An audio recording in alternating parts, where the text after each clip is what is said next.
Assim como cai a chuva do céu e não torna para lá, mas rega a terra, dá a semente e o pão ao que come, assim é a palavra que sai de minha boca.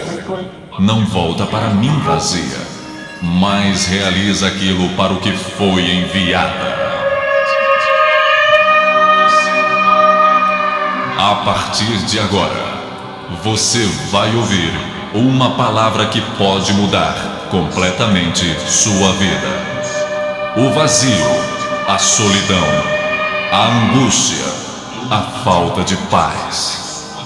Tudo de ruim que sucede em sua vida nesta mensagem, Deus irá mudar e trazer até você paz, alegria, saúde e salvação eterna em Cristo Jesus.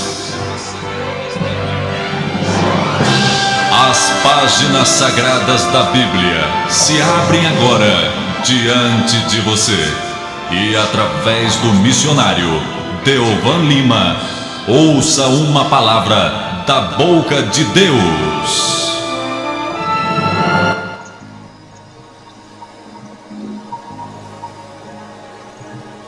Muito bem, a minha Bíblia, ela está aberta no Evangelho de João, capítulo de número 5, onde está narrada uma das histórias mais impressionantes dos milagres que Jesus operou.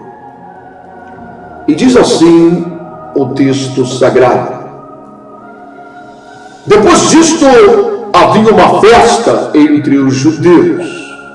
Jesus subiu a Jerusalém. Ora, em Jerusalém, próximo à porta das ovelhas, um tanque, chamado em hebraico Betesda, o qual tem 5 pavilhões. Nestes jazia grande multidão de enfermos, cegos, mancos, ressecados, esperando o movimento das águas. Um anjo descia em certo tempo ao tanque e agitava a água, e o primeiro que ali descia, depois do movimento da água, sarava de qualquer enfermidade que tivesse. Estava ali um homem que havia 38 anos se achava enfermo. E Jesus, vendo ele deitado, sabendo que estava nesse estado há muito tempo, disse-lhe: queres ficar são? E o enfermo respondeu-lhe: Senhor, não tenho homem algum que, quando a água é agitada, me meta no tanque. Enquanto eu vou, desce outro antes de mim. Disse-lhe Jesus: levanta, toma o teu leito e vai embora. Saia deste lugar. Que maravilha. Eu tenho certeza absoluta que você já leu essa história algumas vezes. Tenho certeza que você já ouviu várias mensagens abordando o tema desse pobre infeliz que 38 anos estava dessa forma, paraplégico. Eu mesmo já preguei nesse texto por diversas vezes e abordando aspectos diferentes, porque assim é a palavra de Deus, ela é viva e eficaz. Ela não é morta, ela não é como um livro ou um jornal, mas ela é viva. Essa é a palavra de Deus. E quando nós nos aproximamos desse livro sagrado, com o nosso coração aberto, desejosos de ouvirmos a voz de Deus, então ela se renova a cada manhã. E novos aspectos aspectos nos são revelados por Deus na mesma história. Hoje eu quero meditar com você sobre alguns desses aspectos do milagre em Betesda que talvez você até hoje não tenha refletido ou pensado. Um paralítico curado em um tanque onde jazia uma verdadeira multidão, aglomerado de gente, uma multidão de enfermos, cegos, ressequidos, gente paraplégica, gente que trazia as mais variadas espécies de enfermidades e debilidades físicas, se aglomeravam em um lugar que um certo anjo movia as águas em um determinado tempo, e o primeiro que pulasse lá dentro, ele seria curado de qualquer enfermidade, de qualquer doença. Um ambiente de disputas, de intrigas, de cotoveladas, de empurrões, de chutes e pontapés, porque não haviam senhas sendo distribuídas entre os doentes e aleijados, e senhas de prioridade para os mais idosos. Não havia nenhuma espécie de organização. Esse homem paraplégico chegou a dizer ao mestre: eu não tenho ninguém que me ajude nesse lugar.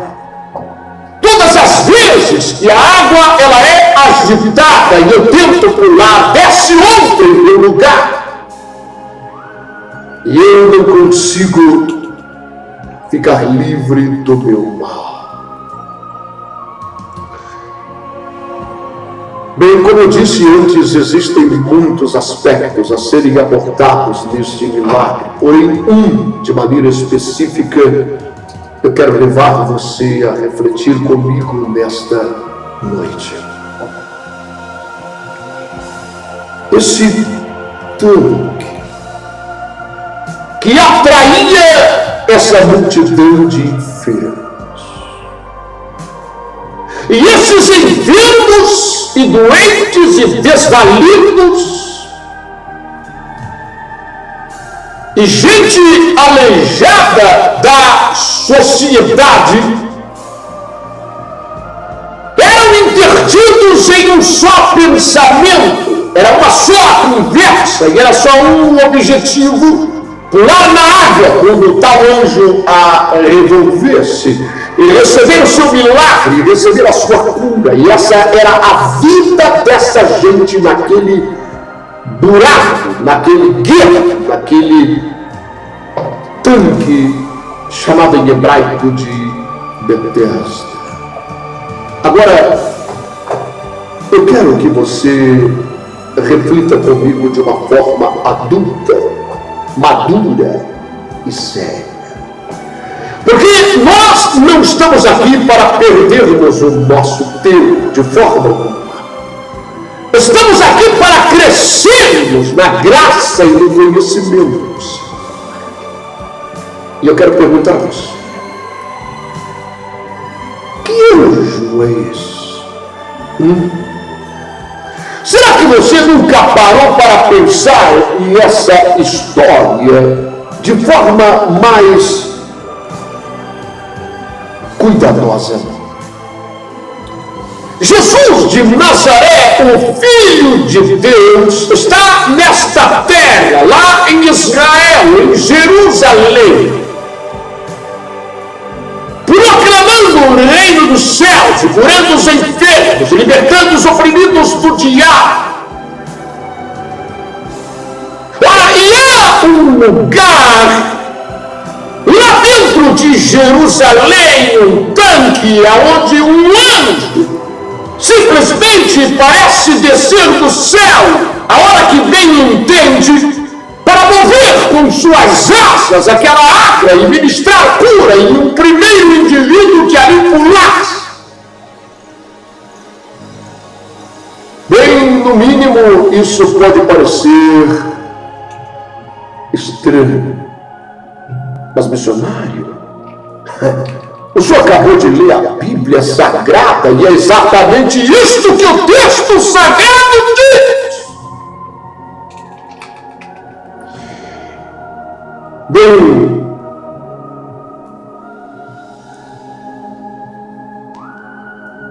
existem dois aspectos que nós devemos colocá-los à nossa frente agora. Uma das duas coisas estavam sucedendo naquele lugar.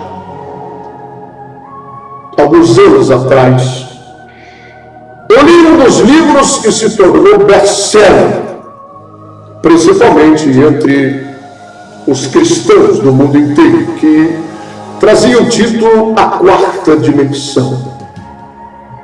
Escrito por um dos pastores mais bem-sucedidos na terra em nossa época, por Yenshu, um pastor coreano com uma igreja com milhares de membros.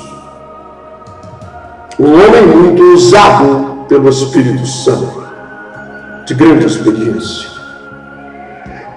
E ele começou a observar, porque nessa região oriental do mundo, você sabe que existem também, a exemplo aqui de nosso Brasil, na parte ocidental do mundo, muitas seitas, não é? Lá você tem o budismo, a yoga, a meditação transcendental, e ele começou a ficar confuso e perguntar a Deus o que estava acontecendo, porque aquela gente que frequentavam esses lugares também eram curadas de suas enfermidades, assim como em suas reuniões, em suas campanhas de fé. E as pessoas ficavam confusas, sem saber, sem discernir o que estava acontecendo. E então Deus explicou a ele sobre essa tal quarta dimensão, que é a dimensão do milagre do sobrenatural. E que nessa dimensão até o diabo age. E Satanás pode curar o enfermo com intuitos pervertidos e sempre malignos, porque nele não há bondade alguma. E muitas vezes ele tira a enfermidade de um lugar e passa para outro, apenas para manter aquela pessoa cativa, aquela seita, cativa, aquela religião, aquele pensamento. De maneira que existem tantos doutores frios espalhados por aí, não é? Realizando cirurgias espirituais e tirando a dor e arrancando uma enfermidade de uma pessoa. Isso torna milhares de pessoas cativas àquela seita, aquele pensamento, aquele raciocínio. Há um outro aspecto. E esse outro aspecto é que tudo poderia não passar de uma grande ilusão, de uma fantasia, criada pelos próprios governantes do lugar, da cidade. Com que objetivo? Tirar os desvalidos, os aleijados, os mendigos, essa gente que não vale nada, que só incomoda, que não paga impostos, que suja as ruas, que fica largada nas esquinas, com canecas na mão pedindo esmola. Concentrar essa gente num gueto, num buraco, e iludi-las, porque essa é a única forma de mantê-las lá, iludidas com um suposto milagre que aconteceria de tempos em tempos. E você pode pensar, missionário, mas isso é um absurdo. O que o senhor está falando não é bíblico.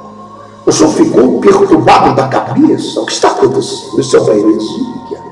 Cara, quero que você reflita comigo.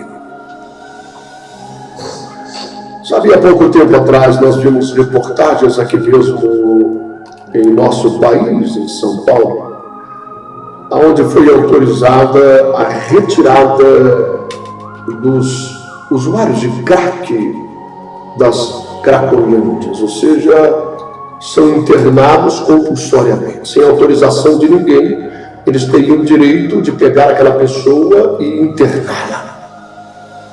E isso, é claro, no período de Copa do Mundo, visita de pessoas ilustres à cidade, então eles poderiam retirar. Sabe, e nós ficamos pensando, será que realmente a intenção é fazer o bem a essa gente desgraçada, a essa gente que vivem como zumbis, como ratos que saem à noite daqueles becos com cobertores sobre a cabeça, perambulando pelas ruas em busca de um cachimbo de crack? Será que a intenção é fazer o bem? Ou arrancá-los das ruas e juntá-los em um buraco qualquer para depois soltá-los de novo quando fosse conveniente? Mas, missionário, será que alguém tem tanta maldade no coração de enganar, de iludir, de mentir para as pessoas? Sabe, eu não posso garantir a você o que sucedia naquele tanque, mas eu posso garantir a você, e eu tenho certeza que falo com pessoas que têm conhecimento, ou desejam ter, que têm cultura, ou desejam ter, e que podem se informar, e você não precisa acreditar no que eu estou dizendo. Busque informações, busque estudar sobre o assunto, e você verá que o verso 4 e a última parte do verso 3 é espúrio, ou seja, foi enxertado nos originais esta história desse tal anjo que revolvia as águas. Era uma crença entre eles, mas isso não faz parte da carta do Evangelho original. E eu não sei se você tem conhecimento, mas os originais, eles existem. E existem estudiosos das Escrituras Sagradas. E muitos trechos, os escribas foram acrescentando alguma coisa do que os apóstolos escreveram. E colocaram alguma opinião particular. Descia um anjo e revolvia as águas. Esse pequeno trecho não faz parte do original daquilo que João ele escreveu. Mas o que o homem disse ao mestre, sim, isso faz parte. Ele disse: eu não tenho ninguém que me ajude para que eu entre na água quando ela é revolvida. Então leva-nos a entender que algo acontecia naquele tanque para criar esta ilusão e esse entretenimento. Não eram curas autênticas e verdadeiras, promovidas talvez por demônios que devessem ter um interesse em concentrar essa gente numa religiosidade vazia, ou pelo próprio governo que pagava alguém para entrar entre os aleijados e doentes e dizer: olha, daqui a pouco, presta atenção, tal hora joga uma pedra na água e vai aí ter um murmurinho, um mover da água, você cai dentro e levanta gritando que foi curar. Missionário, isso é possível acontecer? Se isso é possível acontecer, então em nossos dias você está cansado de saber de histórias terríveis, de falsos testemunhos e testemunhos comprados e tanta coisa baixa, vil. Alguns anos atrás você deve se lembrar daquele de Jones, na Buiú. O cara era um pastor evangélico, pregava a Bíblia Sagrada. Certa vez ele pegou a Bíblia, jogou no chão e disse: olha, ninguém aqui precisa mais ler a Bíblia não. Não precisa não, porque se você ler a Bíblia, você está desconfiando de mim. Eu sou um profeta de Deus, eu falo a verdade. Quer conhecer a verdade? Ouça o que eu digo, não precisa nem ler a Bíblia. Pouco tempo depois, esse homem levou 900 crentes ao suicídio coletivo, em nome de Jesus. E sabe como começou a tragédia desse tal de Jim Jones? Não estou falando de um macumbeiro, um feiticeiro, alguém que arreava um despacho numa encruzilhada, numa mata ou numa cachoeira. Estou falando de um pastor evangélico. A tragédia desse homem começou pelo seguinte: porque ele começou a orar a Deus para que Deus desse a ele um dom de maravilhas, de cura, para que ele orasse pelas pessoas, os milagres acontecessem. Mas parece que ele estava tendo alguma resistência da parte do Espírito Santo que não lhe atendia nisso. Ele orava e nada acontecia. E então ele chegou à conclusão que ele poderia acelerar o processo para entusiasmar o povo, para gerar fé. Essa é a intenção. Gerar fé, entusiasmo, alegria no meio do povo. E então ele pegou o sujeito e disse: olha, você pega essa muleta, entra no culto com essa muleta, arrasta uma perna. Não, arrasta outra. Isso. Entra no culto. Na hora que eu for orar, você levanta essa muleta e grita: e ele viu que a coisa surtia efeito. O povo ficou alegre: oh, glória, maravilha, e aquele entusiasmo tomou conta da galera. E assim ele foi dando tocar a várias pessoas que apareciam lá, cegas. Ele cuspia no chão, fazia o olho, botava no olho, e o cara começava a enxergar. E as pessoas ficavam entusiasmadas, e aquilo gerava lucro, as pessoas se comoviam e davam vultosas ofertas. O homem era um homem de Deus. E ele levou 900 pessoas ao suicídio coletivo em nome de Jesus, para provar o desgosto deles pelo mundo. Eles queriam se apartar desse mundo. E a forma era suicidar-se coletivamente. Todo mundo tomou veneno. Não é verdade? Você tem pessoas que cultuam a Deus dançando com cobras, serpentes e tomando veneno, e usam a Bíblia, diz: está escrito aqui na Bíblia, vocês vão, se a cobra lhe morder, nenhum dano fará, tomarão veneno, nenhum mal escapçará.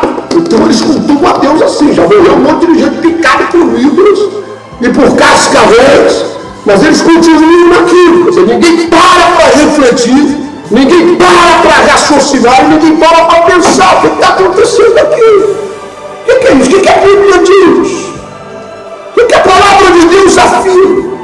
Meu irmão, minha irmã, você que me ouve em qualquer lugar desse país, em qualquer lugar do mundo, preste atenção no que eu estou te dizendo. A coisa é séria, não é séria apenas, ela é seríssima. De maneira que hoje, em nossos dias, na nossa cara, diante dos nossos olhos, nós vemos milhares de homens de terno e gravata bem-sucedidos pregando o contrário do que Jesus pregou, e o povo dando glória a Deus e aleluia.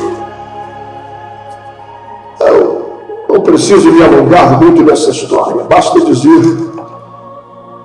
que a mensagem que mais se ouve nos púlpitos da grande maioria das igrejas, não apenas em nosso país, mas no mundo, é a mensagem que incita o povo a estar ansioso e preocupado por aquilo que eles vão comer, por aquilo que eles vão vestir. Eu quero isso, me dá aquilo, quero mais isso, quero mais isso, quero mais aquilo. E esta mensagem não é um leve deslize da mensagem de Cristo, mas é o contrário. Jesus ensinou que nós não devemos estar ansiosos por nada nessa vida, nem pelo que havemos de comer, ou haveremos de beber ou vestir. E ele ensinou: olhe para os pássaros, para os lírios do campo, veja como Deus supre, veja como Deus veste. Será que vocês não valem mais do que passarinhos, e vocês não valem mais do que os lírios? Buscai em primeiro lugar, disse ele, o reino dos céus e a sua justiça. Estas coisas deste mundo que vocês precisam, e vosso Pai sabe disso, serão meramente acrescentadas, elas não são as mais importantes. Ajuntem para vós um tesouro no reino dos céus. De maneira, meu irmão, minha irmã, que nós vemos hoje, e a maioria calado, sem dar um brilho sequer, homens que estão pregando o contrário, o inverso, aquilo que é anti ao Cristo, o contrário de sua mensagem. E a maioria das pessoas não fala nada.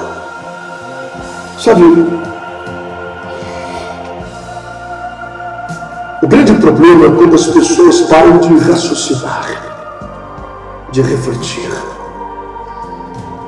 Nós precisamos ter o hábito de ler a Bíblia, pelo menos os evangelhos.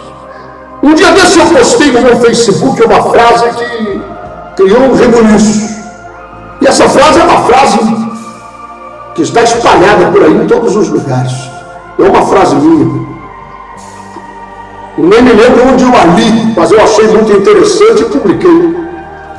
No dia em que as pessoas começarem a ler a Bíblia Sagrada de verdade, muitas denominações vão ter que fechar as portas e muitos líderes vão ter que vender os seus cargos importados à prova de bala. Simplesmente porque as pessoas vão ler os evangelhos, a mensagem de Jesus, a palavra dita pelos apóstolos inspirados pelo Espírito Santo. Sabe, há algum tempo atrás eu vi um filme, não sei se você já viu. O título desse filme é A Ilha. Já viu esse filme? É interessante. Se você não viu, veja. E esse filme, ele trata do seguinte aspecto. Havia uma multidão de pessoas, todas vestidas de branco, bem inocentes, e que elas tinham um dia de celebração, de festa, que era o dia que eles eram chamados para visitar uma ilha como um prêmio. Mas eles não sabiam que, na verdade, aquele mundinho que eles viviam era um mundinho de mentira. Eles nada mais eram do que clones de pessoas ricas que pagaram a cientistas para fazer clones de si mesmos, para quando eles precisassem de algum órgão, fígado, estômago, coração ou qualquer outra coisa, aquele indivíduo, aquele clone era retirado daquele lugar para morrer e fornecer os seus órgãos à pessoa que pagou para que ele existisse. De maneira que aquela gente vivia uma fantasia, uma ilusão. A vidinha deles era cercada ali dentro, eles viviam uma grande mentira, até que um deles descobriu isso, houve um grande rebuliço. Sabe, guardada a proporção da ficção e da realidade, aquela gente naquele tanto estava vivendo mais ou menos isso. E Jesus foi lá para tirar aquele sujeito lá de dentro. Eu não sei quanto tempo ele estava lá. Que é isso, missionário? O texto sagrado diz claramente, há 38 anos. Já vi tanta mensagem falar isso, que ele estava lá há 38 anos. A Bíblia não diz isso.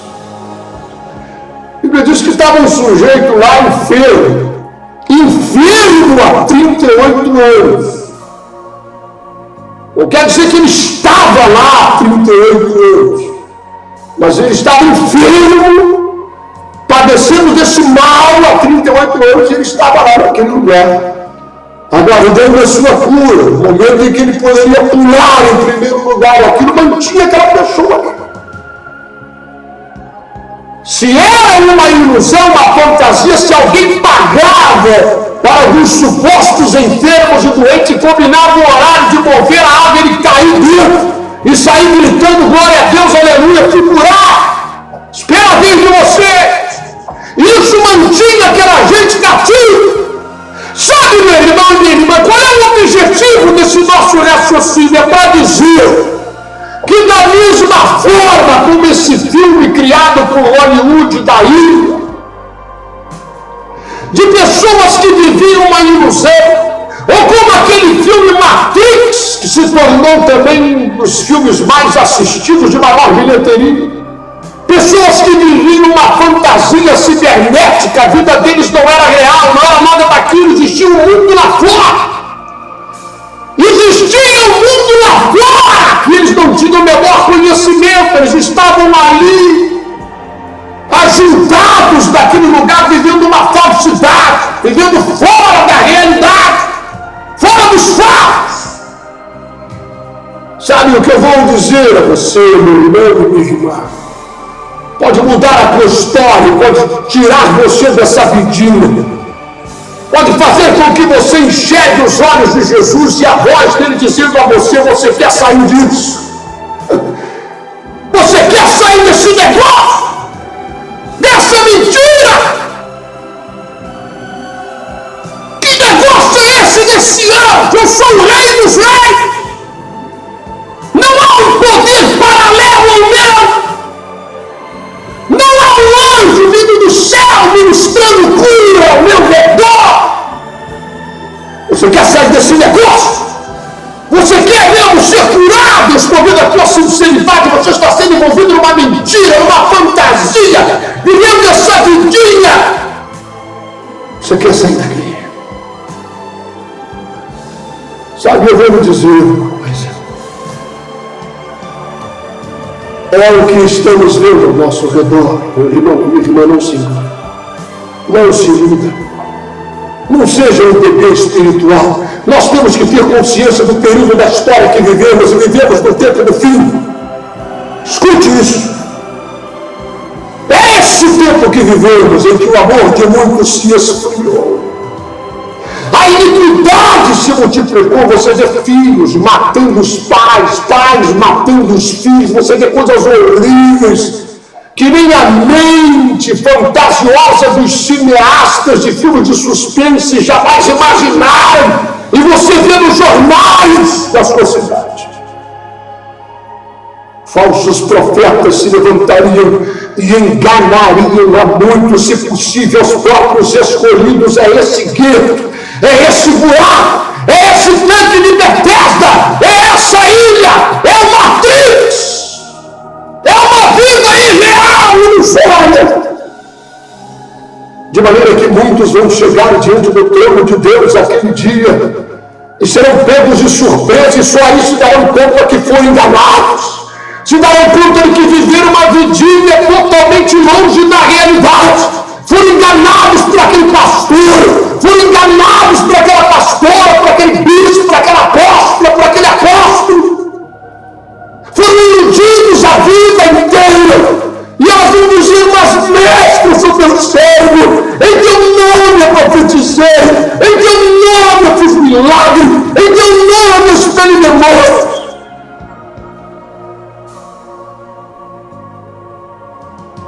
Alguém disse a elas que tudo estava bem. Alguém disse a elas que esse é o Evangelho. Mas, missionário, é errado expulsar demônio, é errado curar enfermos? É claro que não. Esses sinais seguem os que creem. O errado é pensar que o Evangelho se resume a isto. A preocupação de Satanás não era com os leprosos purificados, os cegos que voltaram a ver, os paralíticos que voltaram a andar, e até os mortos que foram ressuscitados. Não. Não, não. Se estas pessoas não nascessem de novo, se o sangue de Cristo não fosse derramado na cruz, se essa gente não se beneficiasse, não se rendesse a esse fato do Filho de Deus morrendo na cruz e recebendo nossos pecados, os cegos que voltaram a ver, os paralíticos que voltaram a andar, os leprosos purificados, eles iam todos para o inferno. A preocupação de Satanás é que você e eu venhamos descobrir a verdade e sairmos dessa historinha ilusória e não estarmos apenas entre os muitos chamados, mas estarmos entre os escolhidos. Havia muita gente naquele tanque, mas Jesus se dirigiu a um só, e hoje ele está se dirigindo a você, que talvez tenha vivido até o dia de hoje um evangelho distorcido, um evangelho da ganância, um evangelho da hipocrisia, que ninguém ama ninguém a não ser a si próprio. As igrejas estão abarrotadas de gente que só pensa em si mesmas. Não existe essa história de próximo. O meu próximo é o meu estômago, é a minha barriga. E eu estou aqui nessa igreja porque eu quero prosperidade, eu quero cura, eu quero livramento dos demônios, da macumba, da magia. Eu quero proteção de Deus, eu quero carro importado, eu quero novo emprego, eu quero um salário melhor. E as pessoas estão vivendo isso. Enquanto há um mundo lá fora, Jesus está por vir, voltar, a arrebatar a sua igreja. Essa coisa vai ter um fim, e você já imaginou o que será o tamanho dos homens arregalados dessa gente que estão vivendo esse mundinho, essa fantasia, esse tanquinho de Bethesda, estão vivendo essa história, enquanto há um mundo lá fora, acontecimentos catastróficos que estão por vir, que vão botar o ponto final na história da raça humana na Terra.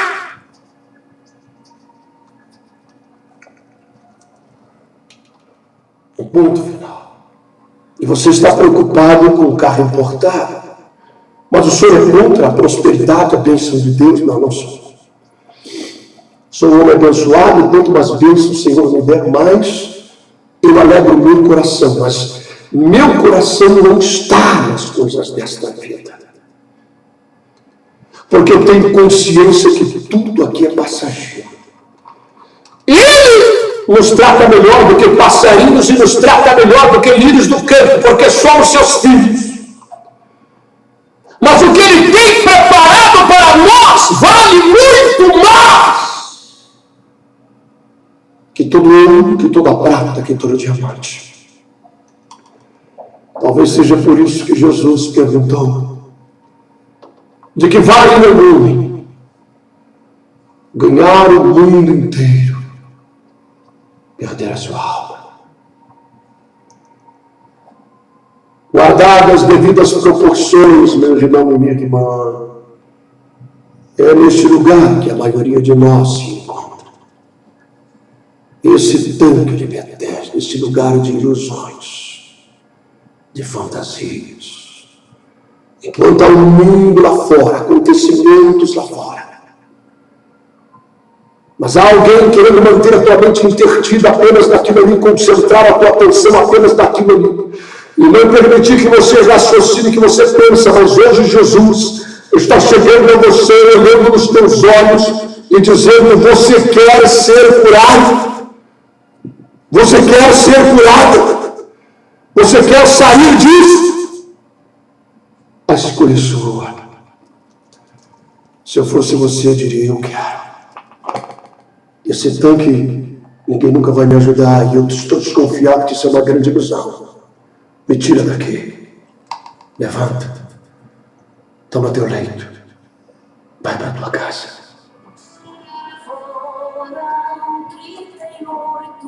Eu vou só encerrar agora. Olha, chegamos ao final. É o último minutinho do nosso programa. Que Deus abençoe a todos. Deixa essa semente germinar em teu peito, em teu coração. E seja abençoado e abençoada em nome de Jesus. Até a próxima.